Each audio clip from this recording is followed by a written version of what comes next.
જો best paper 5માં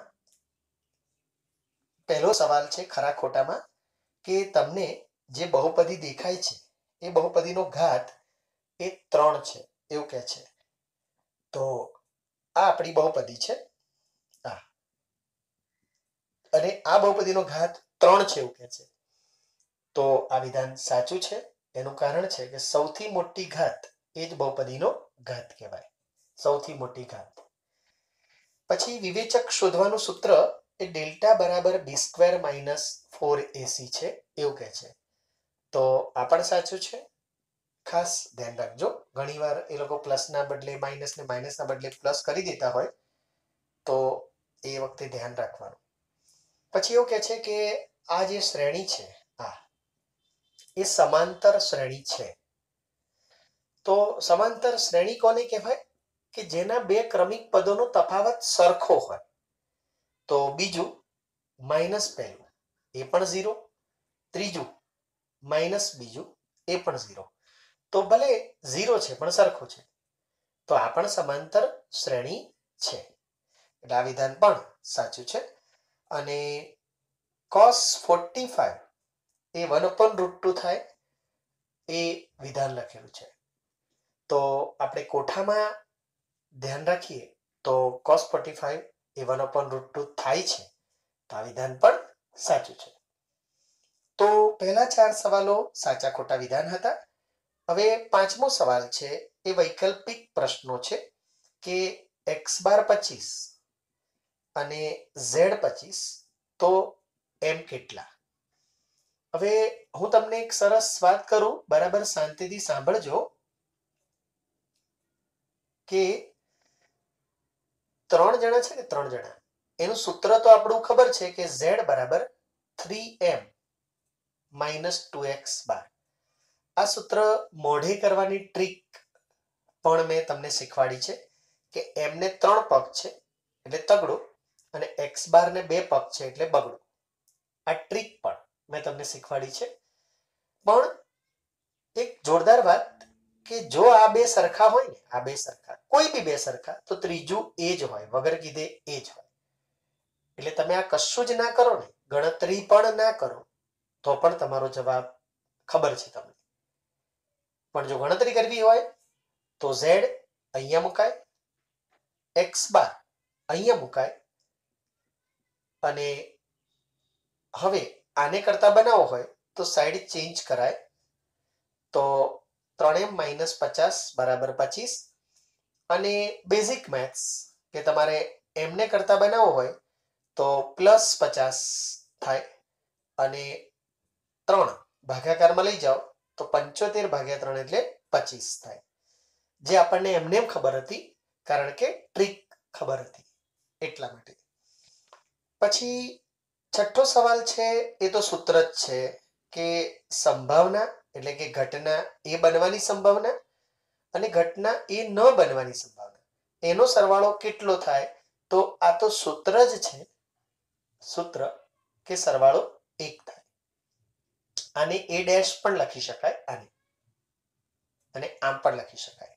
આ તો સૂત્ર જ છે. પછી 7મો સવાલ આ રીતનો છે કે સરખી રીતે ચીપેલા પત્તાની થોકડીમાંથી એક પત્તું કાઢવામાં આવે તો તે પત્તો લાલ રંગનો બાદશાહ હોવાની સંભાવના. એક તો આખી પત્તાની થોકડી છે એટલે 52 પત્તા તો છે જ, અને લાલ રંગના બાદશાહ બે હોય, એક તો લાલનો બાદશાહ એ પણ લાલ રંગનો હોય, અને એક ચરકટનો બાદશાહ એ પણ લાલ રંગનો હોય.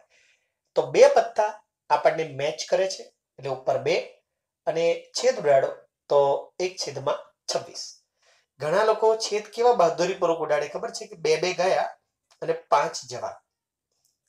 આવું ખતરનાક ગણિત શીખ્યા હોય, આવું જાણે કોઈ બિન લાદેન જેવા આતંકવાદી પાસે શીખ્યા હોય ને એવું લાગે આપણને. એટલે ધ્યાન રાખજો કે આવું બધું ના થવું જોઈએ. હવે આ ઉંમરે આવા લોચા ના મારતા. તો 2/52 એટલે છેદ ઉડાડો તો 1/26. હવે આગળ જોઈએ તો 8મો સવાલ. મારા મતે હું આ સવાલને બહુ જ ઇમ્પોર્ટન્ટ કહી શકું, બહુ જ ઇમ્પોર્ટન્ટ, બહુ જ ઇમ્પોર્ટન્ટ, કે તમને આવું ક્યારેય બી આપે ને 17x પ્લસ 23y બરાબર 40, 23x પ્લસ 17y બરાબર 80, તો x પ્લસ વાય કેટલા આવું આપે, અથવા x માઇનસ વાય કેટલા આવું આપે. તો બરાબર મારી વાત સાંભળજો, એકદમ ધ્યાનથી જોજો કે આમ ક્રોસમાં સરખું હોય ને, ક્રોસમાં સરખું આમ, તો એને બૈજિક રીત કહેવાય છે, બૈજિક રીત. હવે આ નામ તમારી ચોપડીમાં છે કે નહીં અમને નથી ખબર, બરાબર, પણ અમે પહેલા આને બૈજિક રીત કહેતા, જૂની ચોપડીના આધારે કહું છું. અત્યારે મેં બહુ જોયું ના હોય, એકવાર ચોપડી જોઈ હોય, બાકી અમે બધું મોઢે રાખતા હોઈએ એટલે. પણ બૈજિક રીત એટલે શું? એક વખત સરવાળો કરવાનો આમ, તો 17 અને 30 40x, સમાન ચિહ્નોનો સરવાળો 40y, મોટાની નિશાની બરાબર 120. હવે 40 કોમન કાઢો તો અંદર વધે x વત્તા y, અને પછી 40 છેદમાં લઈ લો તો 3. હવે તમે જો કે તમને આ જ પૂછ્યું હોય તો તમારે જવાબ આવી ગયો, પણ જો આ પૂછ્યું હોય તો જવાબ ના આવ્યો. જો આવું થાય તો તમે આમાંથી આ માઇનસ કરો, સરવાળો કર્યો ને એના બદલે માઇનસ. હવે માઇનસ વખતે તમે એટલું ધ્યાન રાખો કે તમે આ મોટું છે તો આને માઇનસ કરો, આમાંથી આ માઇનસ કરો. તો માઇનસ કરવું એટલે શું? બધાના ચિહ્ન બદલવા, બધાના ચિહ્ન બદલવા, બસ માઇનસ કરવું એટલે એવું. તો શું થાય? 23 માંથી 17 જાય એટલે 6x, અને મોટાની નિશાની પ્લસ. 23 માંથી 17 જાય એટલે 6y, પણ મોટાની નિશાની માઇનસ. અને 80 માંથી 40 જાય તો 40, અને મોટાની નિશાની પ્લસ. 6 કોમન કાઢો તો તમારે આવું આવે, અને 40 ભાગ્યા 6 એટલે 2 તરી 6 અને 2 20, તો તમારો જવાબ આવી ગયો 20/3. તો જો તમારે આ પૂછ્યું હોય તો માઇનસ થી આવે, અને જો આ પૂછ્યું હોય તો પ્લસ થી આવે. પણ એના માટે આમ સરખું હોવું જરૂરી છે. તો 8મો દાખલો બંને વિકલ્પો મેં કરાવી દીધા. 9મો દાખલો જો કે છે કે આ જે સમીકરણ છે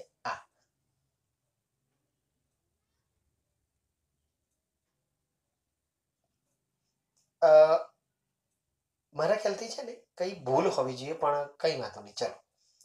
આનો એક ઉકેલ 10 હોય એવું કે છે, આનો એક ઉકેલ એ 10 હોય તો કે શોધો એવો સવાલ છે. પણ જે રીતે એ લોકોએ લખ્યું છે ને આ, એ રીતે x ની જગ્યાએ 1 મુકાય અને y ની જગ્યાએ 0 મુકાય. પણ આમાં ક્યાંય y દેખાતો નથી જો, તો કદાચ ભૂલ હોઈ શકે. પણ અત્યારે આપણે y નથી તો આપણે અહીંયા x ની જગ્યાએ 1 મૂકીએ, અને k શોધવાનો છે એટલે એમનો એમ, તો 8 પેલી બાજુ માઇનસ કરો એટલે 18 માઇનસ 8 એટલે 10 થાય. તો 5k બરાબર 10, તો k બરાબર 10 ભાગ્યા 5 એટલે 2. આ તમારો જવાબ આવે.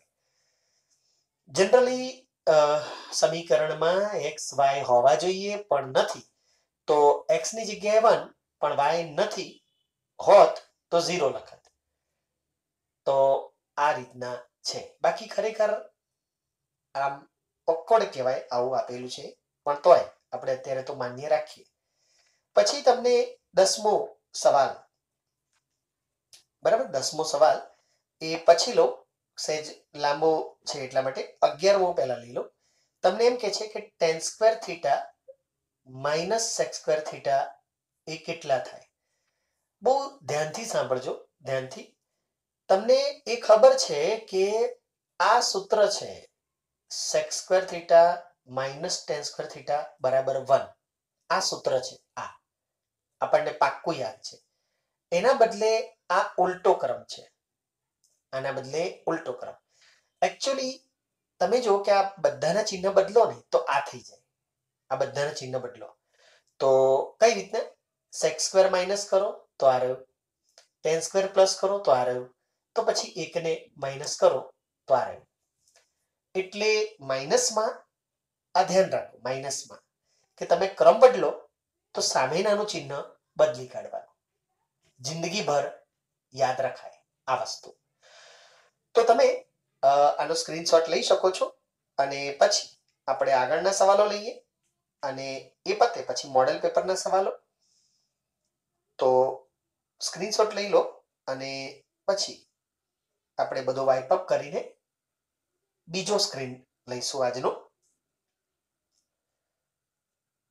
તો આપણે 10મો દાખલો વચ્ચે જે છોડ્યો છે એ લઈ લઈએ અને હવે જો 10મો દાખલો.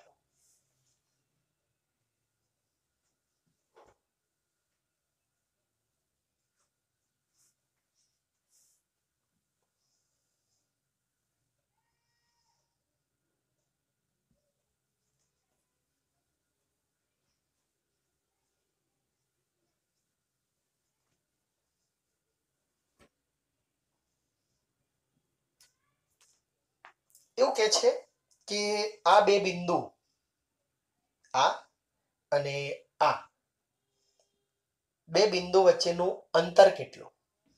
હવે તમને અંતર સૂત્ર ખબર છે કે AB સ્ક્વેર બરાબર x1 માઇનસ x2 નો square plus y1 minus y2 નો સ્ક્વેર. તો આપણા માટે આ x1 છે, પછી આ માઇનસ, આ x2 છે એટલે 4 અને પ્લસ આ y1 છે માઇનસ આ y2 છે. તો માઇનસ 2 નો સ્ક્વેર એટલે 4 અને 2 નો સ્ક્વેર એટલે 4, તો 8 થાય. AB સ્ક્વેર બરાબર અને AB બરાબર √8. હવે આ પણ ચાલે અને તમે 8ના અવિભાજ્ય હવે પાડો, 2 દુ 4 દુ 8, તો આનું રૂટ 2 થાય, આનું, અને આનું ન નીકળે તો આ જવાબ પણ ચાલે. તો આ 10મો દાખલો હતો. હવે આપણે વર્તુળના દાખલા જે ફિક્સ છે તમને જોતા જ આવડી જાય એવા, અને ખાલી હું કહી જ દઈશ તમને કે આ રીતના એક વર્તુળ છે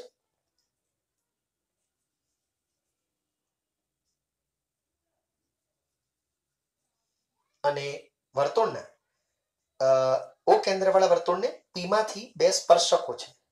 આ P બિંદુ છે, એમાંથી બે સ્પર્શકો છે, એક એ આગળ અને એક બી આગળ, અને એમની વચ્ચેનો ખૂણો 80 છે. આ તો POA કેટલો? POA કેટલો? એટલે આ કેટલો? આટલો. હવે તમને આખી રીત ખબર છે કે આપણે આ બંને દોરીએ, આ તો આ એટલે કે AOB અને આ એટલે કે APB, એ બંનેનો સરવાળો 180 થાય. એમાં જો આ 80 છે, આ તો આખો ખૂણો AOB એ 100 થઈ જાય. 180 માંથી 80 બાદ કરીએ એટલે 100. અને તમને ખબર છે કે આ ખૂણો ગણો કે આ ખૂણો ગણો, બંને અડધા અડધા થાય. તો POA એ 100 નો અડધો એટલે 50 થાય. આ સમજાવવાની ભાષામાં ભલે આટલી વાર લાગે, બાકી તમે તો મોઢે ગણો તો ફટાફટ જવાબ જ લખવાનો છે કે આ 50 થાય. પછી 13મો સવાલ એવો છે કે R ત્રિજ્યાવાળા વૃતાંશનો ખૂણો P હોય તો વૃતાંશનું ક્ષેત્રફળ કેટલું થાય? હવે તમને બધાને સૂત્ર ખબર છે વૃતાંશનું ક્ષેત્રફળનું, કે πr સ્ક્વેર થીટા અપોન 360. આ સૂત્ર બધાને ખબર છે. અને સ્મોલ r ના બદલે કેપિટલ R લખવાનું, કારણ કે ત્રિજ્યા આપણને કેપિટલ R આપી છે, અને થીટાના બદલે P લખવાનું કારણ કે ખૂણો P આપે છે. તો આસાન છે તમારા માટે સમજવું. 14મો સવાલ, 7 સેમી ત્રિજ્યાવાળા અર્ધગોળાનું ઘનફળ કેટલું થાય? હવે તમને બધાને ફરી ખબર છે કે અર્ધગોળાના ઘનફળનું સૂત્ર છે 2/3 પાઈ આર ઘન, એટલે કે 2/3 પાઈ એટલે 22/7 આર એટલે 7 3 વખત, ઘન એટલે 3 વખત. એક 7 ઉડી જાય તો કેવળ તૃતીયાંશ લખી રાખો અને 22 દુ 44 અને 77 49. તો એકમની શૂન્ય, 9 ચોક 36, 3 ચોખ્ખું ચોખ્ખું 16 ને 3 19 અને ફરી 4 વડે ગુણો એટલે 196 આમ ખસેડી દેવાના અને 2156 સેમી ઘન. આવો જવાબ ચાલે, પોઈન્ટમાં લાવવાની કોઈ જરૂર નથી. ભૂલો કરવી એના કરતા આવો રાખી મૂકવો સારું. પછી 15મો સવાલ, પાસાને એકવાર ફેંકવામાં આવે તો અવિભાજ્ય સંખ્યા મળવાની સંભાવના કેટલી? આ સવાલ આપણે આવી ગયો છે. 6 માંથી પાસા ઉપર જે 6 જણા હોય એમાં અવિભાજ્ય કેટલા?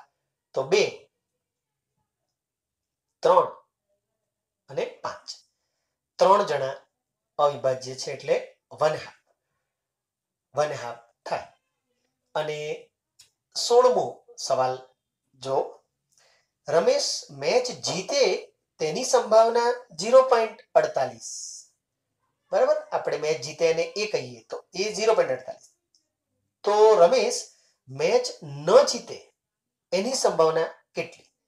તો આપણે તમને શીખવાડી ચૂક્યા છીએ કે a ડેશ એટલે 1 - p, તો 1 - 0.48 એટલે 0.52. બરાબર, આ બધું બાદ બાકીને બધું પાક્કું કરજો. 1 માંથી 0.48 આમ બાદ કેવી રીતે થાય? તો 0.00 લખી અહીંથી વધી લો, અહીંયા 9 અને અહીંયા 10, 10 માંથી 8 જાય તો 2, 9 માંથી 4 જાય તો 5 અને 0 માંથી 0 જાય તો 0. તો આ હતું આપણું પેપર 5, જે બોર્ડનું અગાઉનું મોડેલ પેપર હતું. અને હવે આ વર્ષનું જે બોર્ડનું મોડેલ પેપર છે એ જોઈએ આપણે. તમારે બધાય પાસે પીડીએફ હોવી જોઈએ એની, અને પીડીએફ નું બને તો ફિઝિકલ કોપી કઢાઈ લેજો એટલે તમારે વાંધો ના આવે. અને કોઈ પેપર સેટ આવતા હશે ને એમાં બી આવવાની જ છે, સમજો. કદાચ તમે જે પેપર સેટ લેશો ને એમાં બોર્ડનું મોડલ પેપર તો આવવાનું છે. તો હવે આપણે બેસ્ટ પેપર, આમ આપણા માટે મોડેલ પેપર છે પણ પેપર નંબર 6 કહેવાય, અને નહીં તો મોડેલ પેપર એવું નામ આપીશું આપણે બોર્ડનું. તો અહીંયા મોડેલ પેપર જોઈએ આપણે. બોર્ડનું જે મોડેલ પેપર છે એ જોઈએ. તો પહેલો સવાલ જો, 20 અને 30 નો ગુસા 1 છે, તો એકચ્યુઅલી 20 ના અવિભાજ્ય હવે પાડો. તો 20 ના અવિભાજ્ય અવયવો 2 દાન 20, 2 પંચા 10, 5 એકુ 5. આ છે ને હું એટલે ગણાવું છું કે એ બાને તમને રિવિઝન થઈ જાય, એટલે ધ્યાનથી જોજો. 2 નો સ્ક્વેર અને 5 એકલો, 30 જો 30, તો 2 15, 3 પંચા અને 5 એકુ, તો આ ત્રણે ત્રણ જુદા જુદા છે. તો જો તમારે ગુસા હોય, ગુસા તો કોમન, ગુસા એટલે કોમન, તો કોમન નીકળે છે. એક તો 2 કારણ કે આ છે, અને એક તો 5, તો બંનેનો કોમન નીકળે 10. એટલા વિધાન ખોટું કહેવાય કારણ કે એ લોકોએ તો 1 આપી છે. પછી બીજો સવાલ છે કે જે બહુપદી છે, તમને આપેલી બહુપદી px બરાબર x3 - x, આ બહુપદીને એવું કહે છે કે 3 વાસ્તવિક શૂન્યો છે. તો આ વાત સાચી છે, આ વાત સાચી છે, એ આપણે જોઈ ચૂક્યા છે આપણા વિડીયોમાં. આ વિધાન સાચું છે એટલે અત્યારે ફરીથી નથી લેતો. ત્રીજો સવાલ એવો છે કે આ સમીકરણ જે છે આ એ દ્વિચલ સુરેખ સમીકરણ નથી એવું કહે છે. અહીંયા એકચ્યુઅલી એકડો છાપવો જોઈએ. એ લોકોએ એકડો છે, એલ પણ દેખાય છે એ ટાઈપનો છે, પણ આપણે એકડો સમજીએ. તો 2y -2 અને બધું એક બાજુ લઈ લો આ રીતે. તો આ દ્વિચલ સુરેખ સમીકરણ છે અને એ લોકોએ લખ્યું છે નથી, તેમની વાત ખોટી છે. અને ચોથું કે છે કે વિવેચક શોધવાનું સૂત્ર એ b² + 4ac છે એવું કે છે. તો તમે જાણો છો કે આ વાત ખોટી છે, કેમ કે એકચ્યુઅલી સૂત્ર છે b² - 4ac. તમારે બોર્ડમાં કેવળ એક જ લાઈનમાં જવાબ લખવાનો, આ વિધાન સાચું છે, આ વિધાન ખોટું છે, ફક્ત એક જ લાઈનમાં યાદ રાખજો. તમારે કોઈ વસ્તુ એવું ના હોય કે બધું વર્ણન કરો. એકથી જે તમને 24 સવાલો છે એમાં તમારે બહુ જરૂર હોય તો જ વર્ણન કરવાનું આવશે. પાંચમું કે છે કે ગુસા ઓફ 122 અને 20 એ કેટલો થાય? હવે હું તમને છે ને યુક્લિડનું રીત ફરીથી આવડે એટલા માટે કરાવી દઉં કે 122 ને આપણે 20 વડે ભાગીએ. 122 ને 20 વડે ભાગીએ તો 20 છંગ 120 બે વધે, એટલે 20 છંગ 120 અને 2 વધે.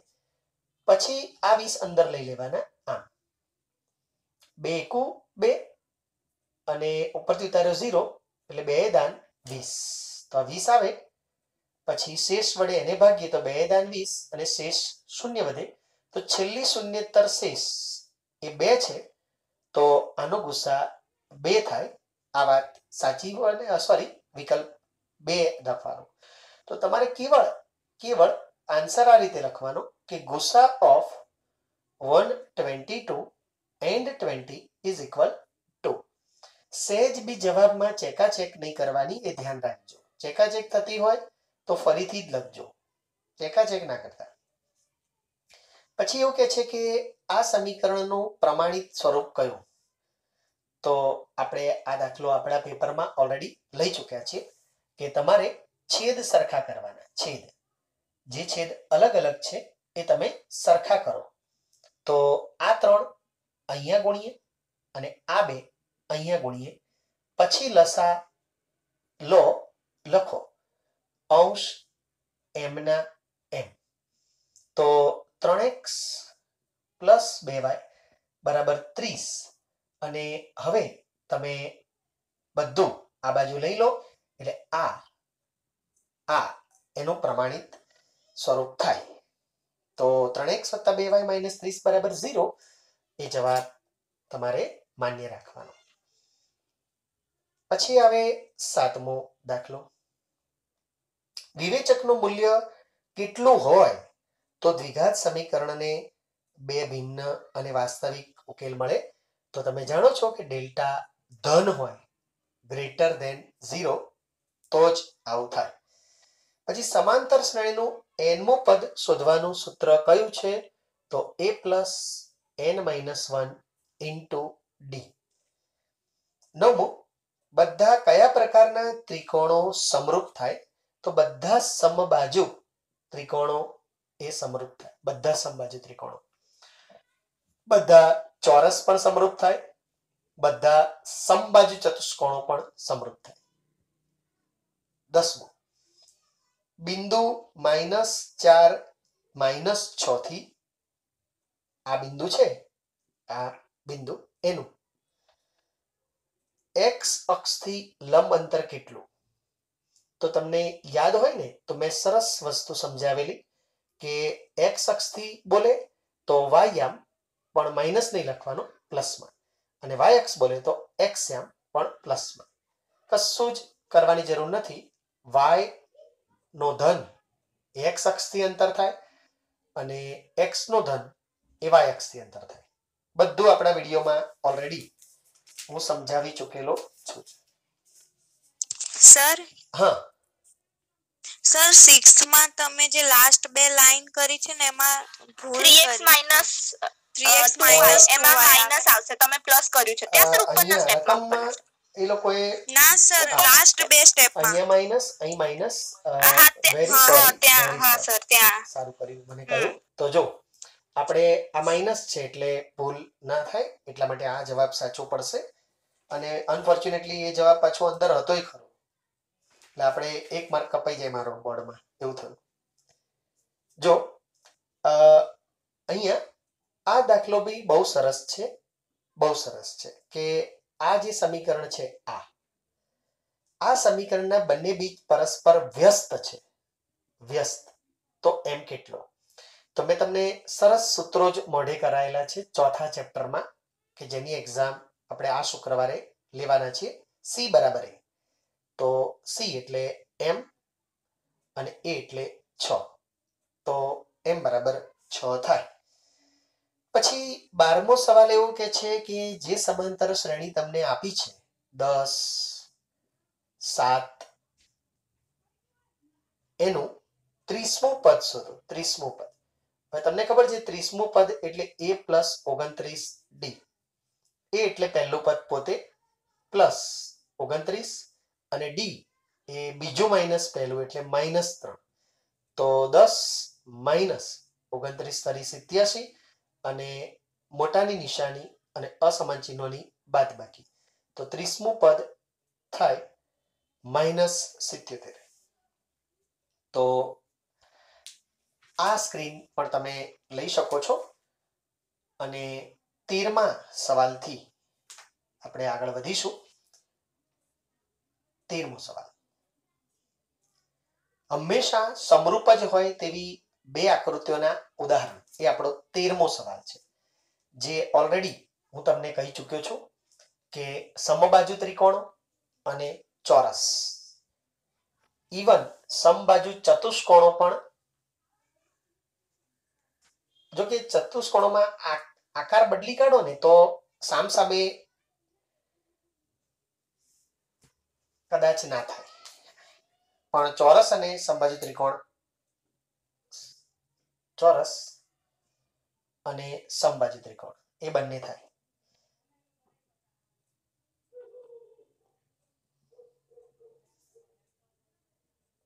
સમબાજુ ચતુષ્કોણમાં શું છે કે તમે એક ચતુષ્કોણ આમ દોરો અને એની સામે બીજો આમ એંગલ થી દોરો ને તો એંગલ સેટ ના થાય. આ એંગલની જોડે આ એંગલ સેટ ના થાય એટલા માટે એ ના ગણાય. બાજુઓની દ્રષ્ટિએ ગણાય પણ ખૂણા નથી સેટ થતા. જો 14મો 8 sec square theta minus 8 tan square theta કેટલા થાય? તો 8 કોમન લો એટલે sec square minus tan square થાય અને તમને ખબર છે કે આ 1 થાય. સૂત્ર મુજબ 1 એટલે જવાબ આવે 8. વર્તુળને વધુમાં વધુ કેટલા સમાંતર સ્પર્શક હોય? તો આપણે કહી ચૂક્યા છીએ 2. આપણા આગલા વિડીયોમાં આ આવી ચૂક્યું છે. જેમાં બે અંત્ય બિંદુઓ તેની અનુરૂપ જીવામાં સંપાતી હોય છે તેવી છેદિકાનો વિશિષ્ટ કિસ્સો એટલે શું? હવે જેમાં બે અંત્ય બિંદુઓ તેની અનુરૂપ જીવામાં સંપાતી હોય છે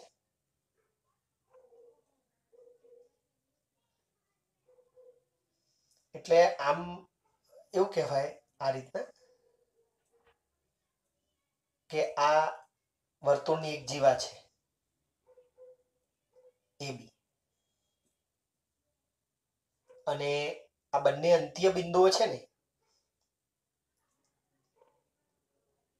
બરાબર, એ જીવાના અંતે બિંદુઓ થાય અને આ એની છેદિકા છે.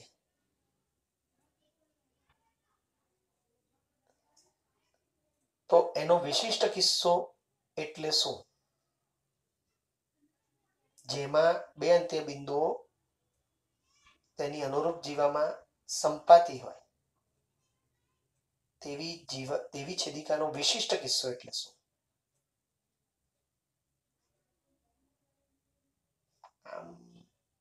આમ કોઈ બહુ લોજિક નથી પણ કદાચ ચોપડીમાં સ્પષ્ટ નામ સાથે હશે. અત્યારે તો એવું કહી શકાય કે આ કેવળ ચોપડીમાંથી આનો જવાબ મળી શકે. તો તમે રહેજો, હું જરા પાઠ્યપુસ્તકમાં શોધું એટલે પછી વિડીયો અત્યારે સ્ટોપ કરું છું. જો એકચ્યુઅલી આ જે છે ને એવું કહેવા માંગે છે કે જીવા આ નહીં, પણ આપણે એવું છેદિકા લઈએ કે જે આવી રીતના એક જ બિંદુમાંથી પસાર થતી હોય. આ એટલે એકચ્યુઅલી એ વર્તુળનો સ્પર્શક બને. વર્તુળનો સ્પર્શક છેદિકા જે છે એ આ છે, જે જીવાને બંને બિંદુઓને સંપાતી બનાવે છે. પણ આમાં તમને જે રીતના કીધું છે એ રીતના સ્પર્શક બને, કેમ કે એકચ્યુઅલી જીવા રહેશે જ નહીં, બરાબર. કારણ કે જીવાની વ્યાખ્યા છે કે જે રેખાખંડના બંને અંતે બિંદુઓ વર્તુળ પર હોય તેને વર્તુળની જીવા કહેવાય, એવી વ્યાખ્યા છે. પણ અત્યારે તો આ જીવા જ નહીં રહે, છતાં આપણે આને જવાબને વર્તુળનો સ્પર્શક એવું કહી શકાય. પછી 17મો દાખલો જોઈએ. એમાં કેવળ તમારે કોઠાનો ઉપયોગ કરવાનો છે. 1 માઇનસ tan સ્ક્વેર થીટા અને 1 પ્લસ tan સ્ક્વેર થીટા, જેમાં થીટા 45 આપ્યો છે એટલે એનું મૂલ્ય તમે બરાબર કોઠામાં જોઈ લો. તો tan 45 એટલે 1, અને તમે જોઈ શકો છો 1 નો સ્ક્વેર તો 1 જ થાય, તો 0 ભાગ્યા 2 એટલે 0 જવાબ તમારે આવે 17માનો. 18મો આપણે આવી ગયો કે જેની ત્રિજ્યા r હોય અને ખૂણો p હોય તેવા વૃતાંશનું ક્ષેત્રફળ. તો πr સ્ક્વેર થીટા અપોન 360 આ સૂત્ર છે. આમાંથી તમને એક્ઝેક્ટ આવું સેટ થાય એવું સૂત્ર છે બી. એમણે જુદી રીતે લખ્યું છે, બરાબર. πr સ્ક્વેર અલગથી લખ્યો છે, p અપોન 360 લખ્યો છે. પછી 19મો સવાલ, 5 રૂપિયાના સિક્કાનું ઘનફળ શોધવાનું સૂત્ર, એટલે નળાકારનું ઘનફળ થાય. તમે વિચારો કે આ મોડેલ પેપર છે ને એના પહેલા મેં તમને મારા બેસ્ટ પેપર્સ આપેલા છે, એના પહેલા કેટલાય વખત પહેલા, અને છતાં કેટલા બધા સવાલો એમાં મળતા આવે છે, બરાબર. પછી જો આ પણ મળતો આવે છે આપણા સવાલને 20મો, કે બહુલક 35 હોય પછી મધ્યક પણ 35 હોય, તો મધ્યસ્થ શું થાય? તો હમણાં જ મેં તમને આગલા પેપરમાં શીખવાડ્યું કે તમારે સીધું 35 લખી દેવા. પછી 21મો સવાલ આવો છે કે ઘટના ઈ બનવાની સંભાવના અને વત્તા ઘટના ઈ ન બનવાની સંભાવના નો સરવાળો કેટલો થાય? તો એ પણ આપણે હમણાં જ આગલા પેપરમાં જોઈ લીધું, 1 થાય. પછી r ત્રિજ્યાવાળા ગોળાના 4 સમાન ભાગ કરતા તે પૈકી ચોથા ગોળાનું ઘનફળ કુલ પૃષ્ઠફળ કેટલું થાય? હવે આ છે ને આ એ તમારે પોતે પ્રેક્ટિકલ બી ઘેર કરી શકો. તમારે છે ને લીંબુ લેવાનું, લીંબુ, બરાબર. અત્યારે હવે વિડીયો ચાલુ છે એટલે આપણે એ બધું ના કરી શકીએ, પણ લીંબુ લઈ અને એના 4 ભાગ કરો. 4 ભાગ કરવા માટે તમારે છરી આમ મારવાની અને આમ મારવાની. આમ કરો એટલે એનું જે આ એક ભાગ આવે, આ ભાગ તમે કાઢી લો, તો તમે સમજો કે એ 4 πr સ્ક્વેરમાંથી 1 πr સ્ક્વેર એની છાલ બને, 4 πr સ્ક્વેરમાંથી 1 πr સ્ક્વેર છાલ બને. પછી લીંબુ છે ને એની જે અંદરના 2 ભાગ દેખાય, અંદરના 2 ભાગ, જે આ બાજુ જુઓ અને આ બાજુ જુઓ, તો 2 અર્ધગોલક હોય. તમે લીંબુના 4 ફાડિયા કરો ને, અને જે ચોથા નંબરનું ફાડિયું છે એ એક અડધું આમ હોય, આમ અડધું, અને અડધું આમ હોય. બલકે તમે લીંબુના ગમે તેટલા ફાડિયા કરો ને, ગમે તેટલા, તો છાલ વગરનો ભાગ હંમેશા πr સ્ક્વેર જ થાય. છાલ વગરનો, જ્યાંથી લીંબુ નીચોવીએ છે એ ભાગ, એ હંમેશા πr સ્ક્વેર થાય. તમે ગમે તેટલા ફાડિયા કરો, અને છાલ હંમેશા, જો 4 πr સ્ક્વેર હતા, એના 4 ભાગ કર્યા એટલે છાલ આવી πr સ્ક્વેર, પ્લસ આ તો πr સ્ક્વેર જ કાયમ થાય, છાલ વગરનો ભાગ. એટલે તમારો જવાબ આવે 2 πr સ્ક્વેર, 2 πr સ્ક્વેર. પછી 23મો સવાલ, તમે જો આ પણ આપણે આવી ગયેલો સવાલ છે કે 4 4 4 આ સમાંતર શ્રેણી છે તો હા, અને નથી તો ના. તો બી વિકલ્પ હા છે એ સાચો છે, સામે એકની જોડે બી સાચો છે, એ સમાંતર શ્રેણી છે. હમણાં જ બતાવ્યો તો આપણે. પછી વર્ગીકૃત માહિતીનો બહુલક શોધવાનું સૂત્ર કયું છે? તો તમને બધાને ખબર છે 3m - 2x બાર. પણ m એટલે મધ્યસ્થ અને x બાર એટલે મધ્યક. એ ટાઈપની ભાષામાં જવાબ છે આ. તો બી વિકલ્પ વાળો જવાબ થાય. તો તમારે એકની સામે બી એવો જવાબ છે આમાં. બરાબર? અને આન્સર નંબર 24. અને આવી ભાષામાં લખવો હોય તો બી ચાલે. આ ટાઈપનું આવે તો આ જવાબ પણ સાચો છે. તો આ તમારે મોડેલ પેપર નંબર 1, જો કે એક જ પેપર હજી સુધી ગવર્મેન્ટે આ ટાઈપનું છે, એ પૂરું થાય છે. તો સ્ક્રીનશોટ લઈ લો અને વિડીયો અહીંયા સમાપ્ત થાય છે. સર વિદ્યાર્થીઓ છે મારી સાથે જોડાયેલા અત્યારે આરસીબી અને રૂપેરાના વિદ્યાર્થીઓ એ જોઈન્ટ રહે. તો આ સંબંધી કોઈ વાત હોય આમાં તો બોલો, પછી આપણે હા સર એમાં 24 માં એ આવે છે ને આન્સર એમાં આપણો સૂત્ર જે છે 24 એટલે આન્સર સાચો લખ્યો છે પણ ઓપ્શનમાં બી ના જગ્યાએ એ આવે. અચ્છા આન્સર આપણો સાચો છે પણ આપણે પેલો વાંચવામાં મારે મિસ્ટેક થઈ ગઈ છે. એ સાચું છે. 3m એટલે મધ્યસ્થ અને -2x બાર આ રીતના હોવું જોઈએ. એ સાચો છે, બી નહીં. એ તો હવે આપણે વિડીયો સમાપ્ત કરીએ છીએ અને MCQ ના તમામ પેપરો જે બેસ્ટ ગણાય એ પૂરા થાય છે. તો આ વિડીયોનો ભરપૂર ઉપયોગ કરજો MCQ તૈયાર કરવા માટે. All the best.